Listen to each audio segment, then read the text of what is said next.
Hello there, and welcome to the Thinking Fellows podcast. My name is Caleb, and today I'm joined by Scott Keith, Adam Francisco, and our friend Dave Zahl. How are you doing today, Dave? Doing great. You were on the show 2 years ago at the same conference that we're sitting at now. We are at the Here We Still Stand 2019 conference in San Diego. We're going to be here again next year, so if you didn't get to join us for the live podcasting or for the many plenaries and breakouts that the people at this table have had, then you can join us next year. Tickets are already on sale. Technically, we'll be in La Jolla next year. Yeah, but we'll also be, whatever. I'm just saying. Same difference. Yeah, San Diego-ish.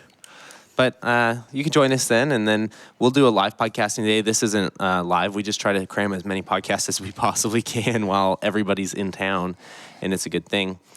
1517.org/podcast. That's where you can find Thinking Fellows and every other 1517 podcast, or where podcasts are found. iTunes, Apple Podcasts, Overcast, Podcast Addict, Google Play Store, all those kinds of things. Today we're going to talk about, Seculosity, which is Dave's new book, which has been well reviewed and it's made the rounds. It's been great to see just how well this has taken off. And the reason we wanted to do this is we actually, as rare as we do it, we got sort of talking about Christianity and culture a couple episodes, and the idea of New ground for the Thinking Fellows. New ground for the Thinking Fellows. Love it. And the ideas present in Seculosity started coming up about these things that we turn into religion. And so I thought I'd turn it over to you at first so that listeners who maybe haven't read all the reviews about the book or articles about the book, you could describe or define what Seculosity is, and then we can move from there. Well, thank you for the flattery. It's been fun being able to talk about the book, especially because I think it does contain some kernels of helpful stuff about what it's like to be alive in 2019. And so the word seculosity is simply it's a neologism of secular and religiosity put together.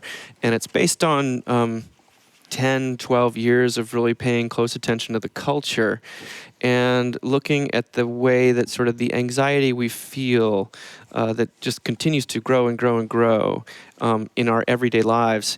It resembles a lot of the anxiety of like the super pious sort of religious person in the pew, at least in days gone by, perhaps. I don't know, but I know that as someone who grew up in the church and has heard a lot of horror stories, as well as a lot of beautiful stories, but a lot of stories of refugees from the church who just say, I just couldn't keep it up anymore. I just couldn't hack it. It became increasingly, apparent that the way that we used to, a lot of the things that we were used to find in religion, in church, we were receiving from other areas. And I wasn't interested in the book in terms of talking about the occult or astrology or folkloric beliefs, all of which have really kind of taken off in recent years. But I was more interested in looking at how ostensibly non-religious pursuits had come to function as really modes of self-justification. Theologically speaking, it's a book all about justification. It sounds like it's a book about idolatry. And to a certain extent, it is about idolatry, because everything, I think, is about idolatry. But I'm much more interested in how our relationship with our children, our relationship with our phones, our relationship with our food, politics, our relationship with our spouse, how these things, our job, has really taken on like an existential significance for people, a religious significance. It's become avenues for self-justification. And so as someone who holds the Protestant traditions very dearly, I just thought to myself, oh my goodness, this is really, we got something to say here.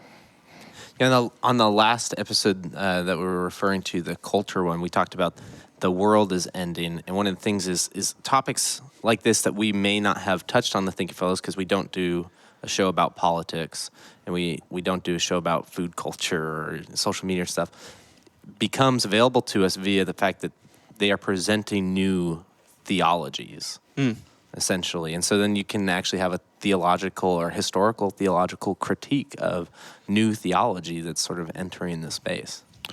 What I got out of, one of the big things I got out of Seculosity that I think we've been seeing for a while now is that the less technically religious society gets, and we sort of, the church backs away and Christianity backs away, or even not even backing away, but just has less and less influence over time, and sort of society is left to its own devices, it creates its own religion or its own religions. That's just even from a personal standpoint, it's scary, but it's an interesting thing to watch, that the less God is officially acknowledged as sort of the one who gives the law and the one who saves, the more people create a God who will give them law and construct methods of salvation too. Yeah, I that's a much better way of saying it, to be honest with you. But it does feel like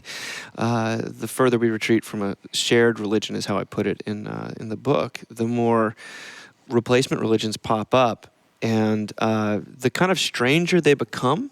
I think that, when you look really deeply at the religion of food today and how the way people are about cleansing and organic this and all that kind of stuff, it's something to, we sort of joke about it, but it's going to get stranger. It's going to, when you look into transhumanism, when you look into and of course, when you look into like the kind of political cults on the far left and far right, they're going to get stranger. And I think Charles Taylor even talked about that, the Nova effect, that the further we retreat from a shared belief in God. One of the taglines of the book is really that the problem with the reasons why we're so anxious and lonely and divided and tired is not that we're less religious than we used to be, but that we're more religious about too many things. Yeah, that makes sense. Yeah. Yeah. It's interesting to see that I think Christians have been saying this all along, is that, again, sort of left to your own devices, you will create a religion, and the religion you create is going to be a law-based religion. You will try to earn your way. And in that earning, you're just going to spin and spin and spin and spin until you have no energy left, and eventually are unsuccessful. I mean, even the food thing that you bring up, it's hilarious. You can't receive a menu at a halfway decent restaurant anymore that won't note, what items are organic or locally sourced or high sodium, whatever, so that you can fulfill your particular brand of religion of food in this. And it seems exhausting. Is it exhausting? I mean, and they all look different, sort of in terms of the objects or the areas in which they play out. But what you kind of gave away what the book is really about is that they all function very similarly. Yeah. It's uncanny how oppressively legalistic all of these replacement religions become, and they become treadmills. And there's a never enoughness to them that you just kind of we think there'll be a place where we can assert our justification, our enoughness, and the opposite ends up being true. Yeah. And it was once we used to sort of, maybe we had a dysfunctional relationship at church, but now it's like we're in a bad church all the time. All the time. If you're at the gym, right? If you're at the supermarket, if you're in the bedroom, whatever it would be. Yeah. Society wasn't putting it on you as much everywhere in the past, and you may have gone to church and the church put it on you, and you maybe walked away feeling guilty if you were at a bad church where you're not getting the gospel. But now, church is everywhere, and you never get the gospel. Yeah, as I say, it's like life in 2019 is like being in church all the time, but not the good kind of church. Yeah. Maybe that's. I hope it doesn't sound too glib, because I think I'm involved in all of these things, even though I'm a quote-unquote professional Christian, and I write and I preach. I look to my kids to justify me. I look to my career, certainly the stats on my podcast, to tell me I'm okay. Or book sales. Book sales, exactly. That can be, man, you can chase book sales until you feel like nothing. Yeah, for me, it's the seculosity of seculosity. Yeah. And that is it's a double bind. It's a painful thing. And I think laughing about it is helpful. It disarms it a little bit. But ultimately what we need more than just a sort of perspective or sense of humor. What we really need is the grace of God, the absolution. Yeah. That's the only way out, huh? I mean, I wish there were other ways. I mean, that's what I say. It would be great if there was another easier way. Because when I first looked at the book, I haven't finished, but I'm close to Douglas Murray's The Madness of the Crowds, and he talks about this new metaphysic. And he's dealing with identity politics, but yours, I mean, you're comprehensive from food to parenting to, I mean, I don't know, whatever. I mean, there's a whole bunch of things. Sports, but, right? And that's the thing that was kind of surprising, but also very, the stuff I've kind of felt over the years, or just scrolling through, do we call it the gram? I forget. The gram. The gram. You know, the Living life on the pictures gram. I mean, even in my own world, like jujitsu, I just get flooded with the this stuff. seculosity of jujitsu I mean, and CrossFit is replete. It's You got another jiu-jitsu guy here?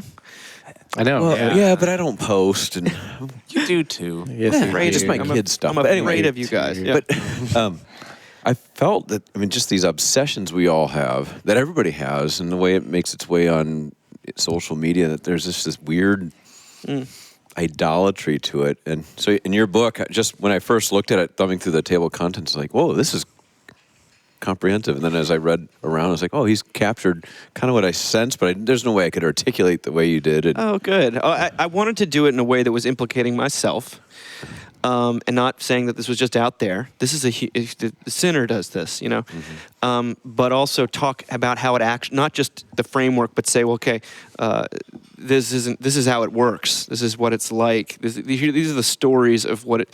If you get too obsessed with, eating the pure thing, the most, organically sourced, most purely nutritional thing, there's a condition called orthorexia, because you stop eating altogether. Oh my God. And the same thing happens now. There's something called orthosomnia. Sleep has become constitutive of work. Rest has been completely overtaken by our need to justify ourselves at our jobs. And so sleep technology is a very, very big area of life now. Don't drink anything after noon. Don't, sleep with this pillow. Make sure no one's in the room. Blackout curtains, the whole nine, if you want to be a successful entrepreneur in the morning. And it's become such a thing in certain pockets of the world that people stay up all night worrying about the quality of their sleep. Oh, my Lord. And that's not the sort of, if that's not the double bind. That slipped out. If that's not a double bind, I don't know what is. Yeah. That's the great, and that is funny. Yeah. How can we not laugh? Because we all know what it's like to care so much about pleasing God that you end up just thinking about yourself all the time. Yeah. And never thinking about God. Yeah. Right? Yeah. So one of the things I think of is, the contents of the book. These parts of life are unavoidable, right? Food is unavoidable. Family, most circumstances, unavoidable. Love, unavoidable. Work, you're going to end up working. These things are something you have to deal with. So I wonder if something like the theme of our 2020 conference, the freedom of the Christian, has a lot to say on this. That Christianity, since it's not one of these law-structured religions, actually, Christians are more free in some way to pursue these without even admitting in their own seculosity in a way that somebody whose only frame of reference is the law-based religions doesn't have. Yeah, I think that's 100% true. I hope that the Christian, at least in my own interaction with these things, you don't want to suggest that career, parenting, technology, food, politics, or romance are somehow bad. They're actually all necessary. Or even being really into some of those things. Yeah, or even being really into like trucks. Every time Or jujitsu. Every time I talk about food, there's always a dietitian in the audience, and they always sort of say, "Well, I used to eat this kind of yogurt, and it made me ill, and I stopped, and I feel so much better, and I feel like I can actually love my spouse."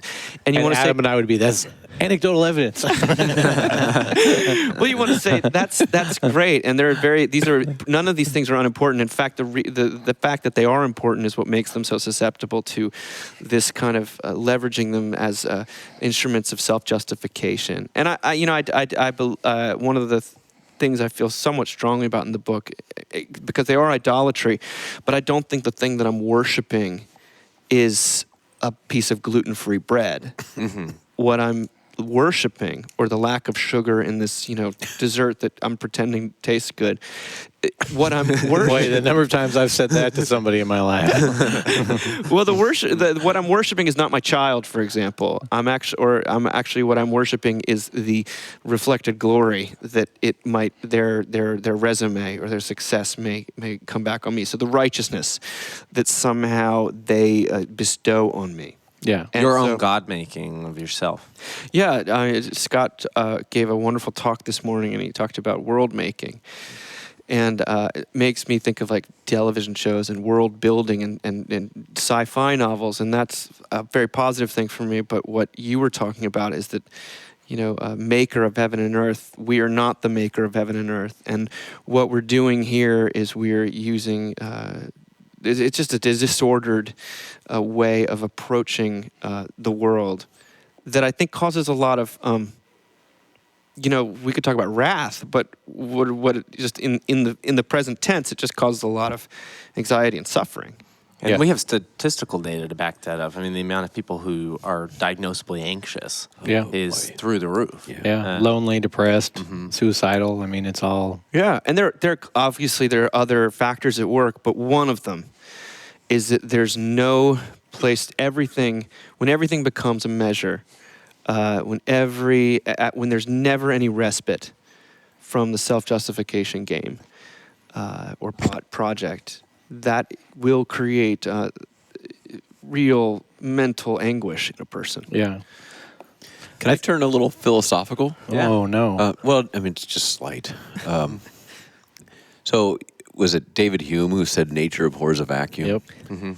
It's almost like you've uncovered a law that culture abhors a religious vacuum, right? Or a metaphysical, whatever you want to call it. And with this, for Christians in this secular culture, I mean, I know I've fallen for it. I don't know if Scott has, but I fall for less things than you do. yeah, true. I mean, with our apologetics, sometimes we unwittingly sometimes assume that we are working in some sort of neutral environment. Yes. And what this shows is there was an old book, maybe 20 years ago. The last name was Clauser, I think, and the title is "The Myth of Religious Neutrality." And I struggled. I didn't struggle, but I always thought about that book because it seemed to be an argument for presuppositionalism or something like that.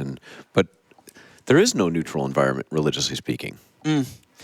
Right? Yeah, I think there's we always not. count on there always being. Isn't it? I mean, in the scriptures, you have Exodus 32, and Moses goes up on the mountain, and he says, "Hang out here," and there's almost immediately they're saying, "Where's he gone?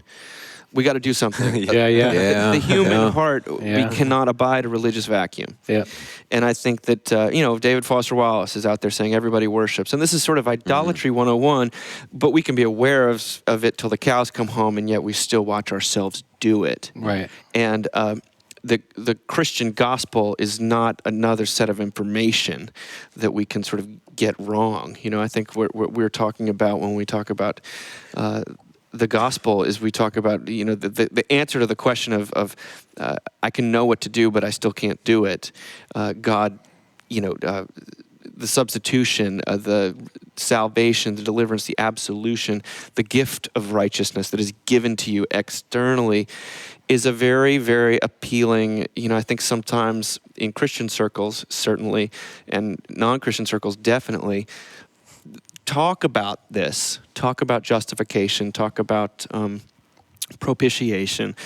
Can be people can roll their eyes and say that it's antiquated or 16th century or something like that, and you want to say, well, I mean, I can't speak for the other centuries, but have you used a phone before? Because it is a self-justification machine, an affirmation vending machine. We're that's all we're doing. There's maybe some other things involved, but It's pretty good at giving you directions places. right. And those last minute texts. It's good at finding information unless Caleb convinces you to use DuckDuckGo. Yeah. So I was thinking two things. Is that sometimes when I'll go out and give some talks that sort of make it sound like the church is in a bad spot right now. And inevitably somebody in the room will say, "Oh, there's nothing new under the sun." And I say, "Well, okay, you're trying to catch me with scripture, so I have to agree with you there. You're right, there's nothing new under the sun. But that doesn't mean there's nothing new to us under the sun." In other words, this could be a unique experience for our history and for our timeline, and even just within our lifetime. And I think that's absolutely true of this. I mean, I think we can look back in history and see times, godless times, where idols were raised up to replace actual religions and the whole nine yards. But for Americans, I mean, this time of a pretty godless time is fairly unique. This is not a big part of our past, and so I guess I'm going back to what I said earlier. It's an interesting time to live, where you watch a society that sort of professes to be pagan, or unbelieving, even sort of create like very intricate religions. Yeah. And it really affirms what Paul says in Romans 1-3, where he says, both of you are going to be condemned by the law. You people that have it, you people of the book that have it, the law will condemn you. And you people who only have it on your heart, the law is going to condemn you too. And you can kind of see, the hyperbole of that being lived out as the law in people's hearts is manifest in completely secular religions that have very intricate rules in place. I mean, the last show we did, we sort of touched on the climate change debate a little bit, but there's very intricate rules to that. I mean, what you can say, what you can't say, what you used to be able to say, what you can't say now, what you do now as opposed to what you did years ago is not the same. It's just crazy. Yeah. Yeah, I mean, I think that partly this can help this... I didn't want the book to be a way to make me feel superior to the world that is suffering under the law. It's more of like we're all in the same boat, and Christians actually have something very specific and very good to say to those who are completely condemned at every turn by their finitude, their sin, by whatever they want to call it, their fallibility, their limitations. It's we have a lot to say of real comfort and real joy, and I think it means we can approach the world with compassion too. Sure. Because and a little bit of there is we recognize some of this stuff, and we're not here to make it worse. Well, in some ways, every other religion should be okay with the religion of seculosity, because it's to strive to be the best parent you can is a good thing. To strive to eat the purest food is a good thing. Christianity is really the only religion, and I kind of hate the only theology that not only has an antidote to this, but it can actually object to it in a way and say, you will not find righteousness there. Yeah. I mean, that's kind of the hope of the book, to make the case for why Christianity might actually have some traction to it. It's more of almost like a phenomenological or emotional appeal based on this is what we're all feeling, and that's one of the best reactions I can get to the book, because I try to keep it somewhat light because it's such a heavy subject. Is that people their lights come on? They say, yes, this is something I too have felt, and all of a sudden, the fact that you're a Christian makes sense to me, and that sounds like something that maybe you should think again about, because I've only seen the caricature with which I've been presented of Christianity, or my own personal painful history with the church, has been as a driver of condemnation and not enoughness, and another place for you to have to justify yourself, rather than what I've always experienced it to be. I mean, with exceptions, but most of the time I've experienced church as the place where you receive your justification, your righteousness, your enoughness. It's the place where, that's what it is. Yeah. Stephen Paulson says that the church at its best was like your local forgiveness person. Yeah.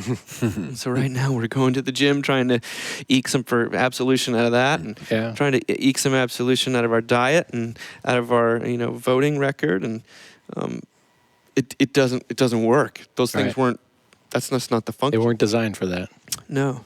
And Christianity has a complete answer to this. I mean, this is Christ, the fullness of all things, the total fullness of the law.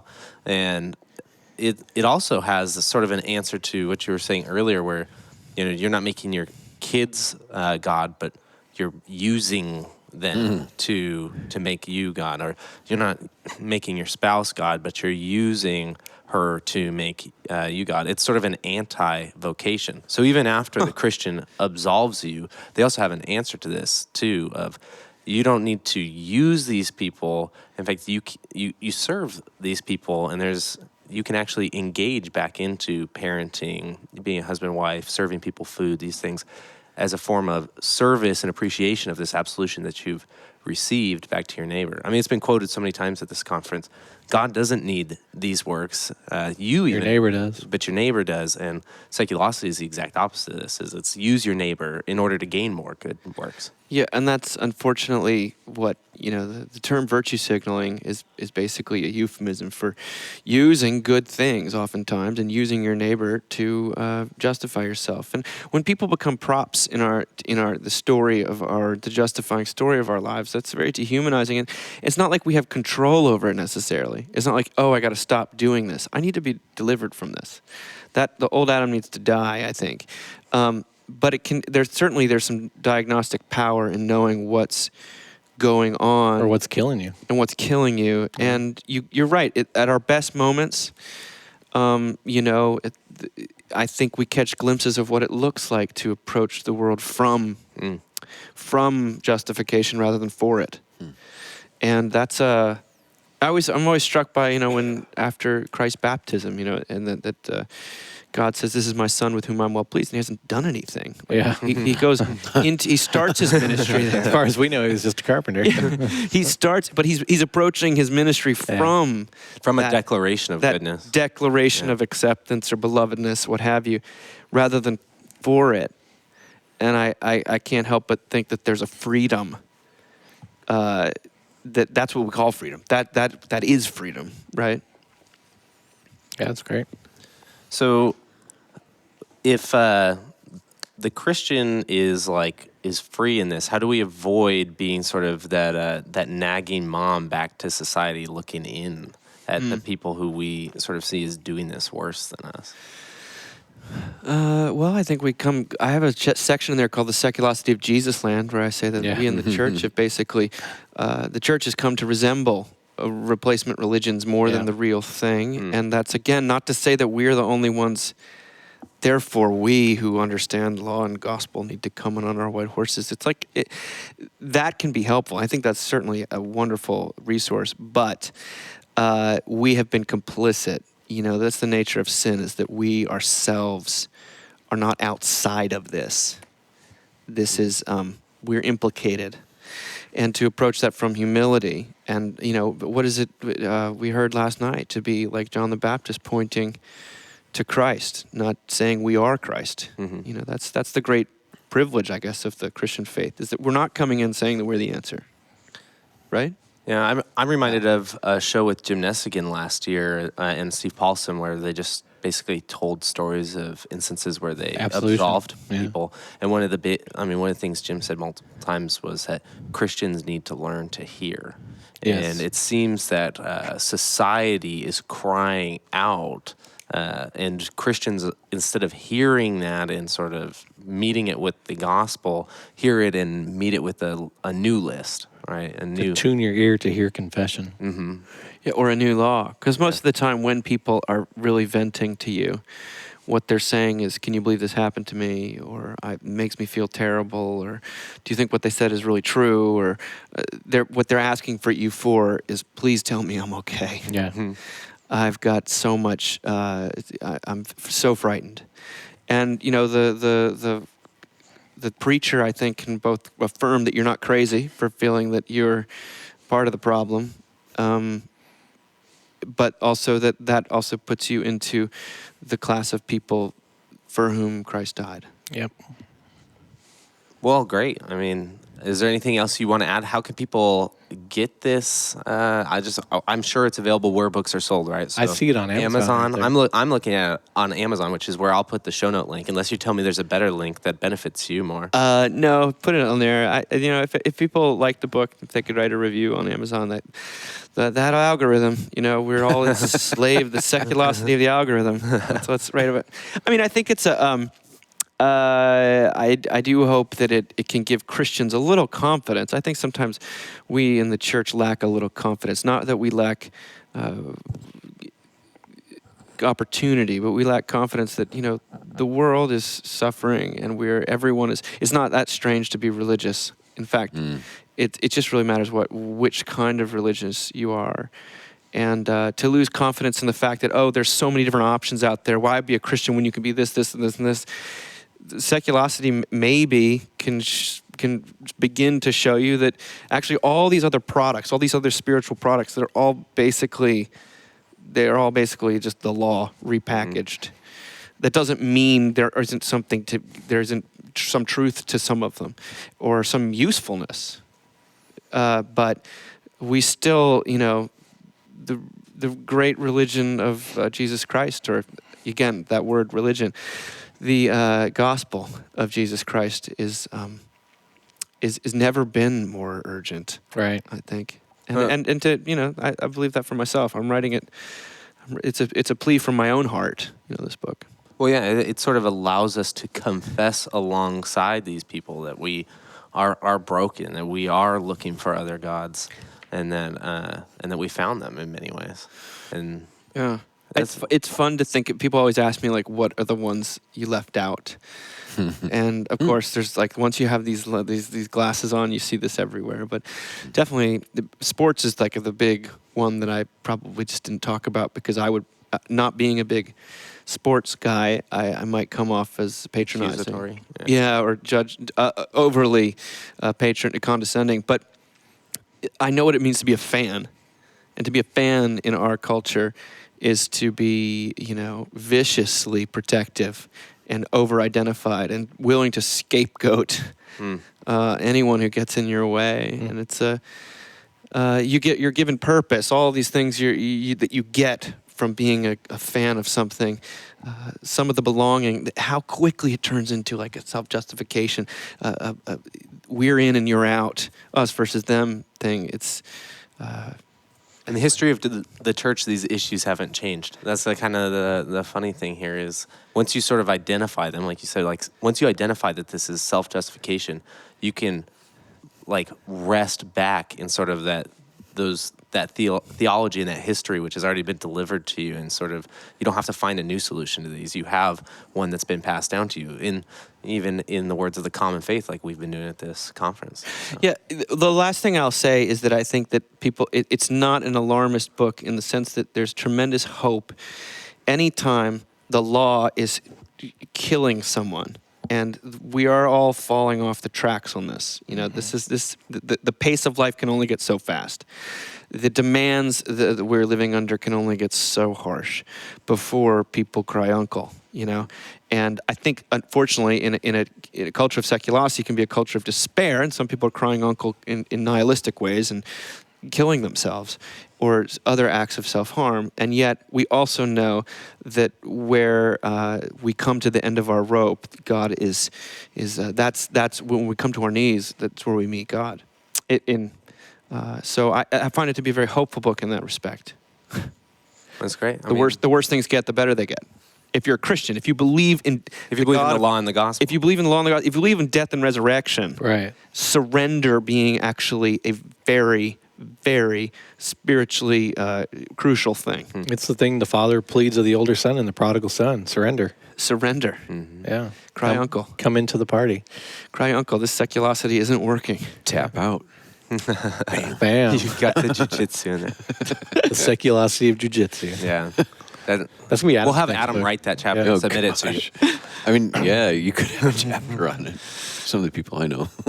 Well, Dave, thanks for coming on. I want to tell people, I don't think I introduced you like this at the beginning, but you are the director of Mockingbird Ministries, which is a friend of 1517. And I'll put the links to Mockingbird in the show notes as well. Many of us have been out to your conference in New York, and you do a second one in Houston, right? Houston. No, we do one in Tyler, Texas. Tyler. But our big New York one, which people are very much warmly invited to, is going to be April 23rd to the 25th, 2020. Yeah, so, if you want to come to a sort of another great meeting of Christians, a great communion of the saints, Mockingbird is a fun time. I went this year, and I enjoyed it greatly. So we'll put those links in there through the show notes. Thank you for joining us on this episode, and listeners, we'll catch you next time. Bye-bye. Bye. Thanks, guys.